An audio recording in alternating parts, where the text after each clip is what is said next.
ये बेटा क्वेदम बपू क्वच बया सुकुमार में तत् क्वेता प्रमत्त कित दारुण यातनास्ते आलोकितम विषय में तद्भूत पूर्वम छंदव्यमंग यदि में समय विलंब। बेटा मेरे आने में देरी हुई क्योंकि मैं देख रहा था कहाँ छोटे बच्चे का कोमल शरीर और कहाँ तुम्हारी छोटी उम्र और कहाँ इस उन्मत्त दैत्य द्वारा तुम्हारे पिता के द्वारा तुमको इतनी भयंकर ताड़नाएं मैं देख रहा।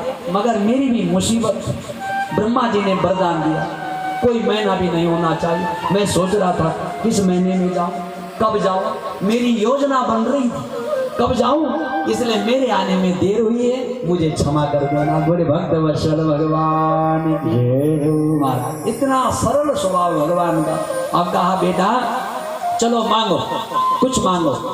अब जब मांगने की बात आई तो भक्त प्रहलाद जी ने कहा मैं व्यापारी हूँ क्या प्रभु, मैं व्यापारी नहीं हूँ। क्योंकि व्यापारी जो है व्यापार करता फायदे के लिए, लाभ के लिए, नुकसान के लिए नहीं, लाभ के लिए। इसलिए मैंने आपकी भक्ति की है तो भक्ति मैंने निष्काम की है, किसी कामना को सिद्ध करने के लिए नहीं की। ये हमारा कर्तव्य है, अधिकार है। इसलिए यदि आप मुझे कुछ देना चाहते हैं, आज आप आए हैं तो ये दे दो कि मेरे पिताजी ने आपका कभी नाम नहीं लिया अपने जीवा से, तो मेरे पिताजी को मुक्ति मिल जाए।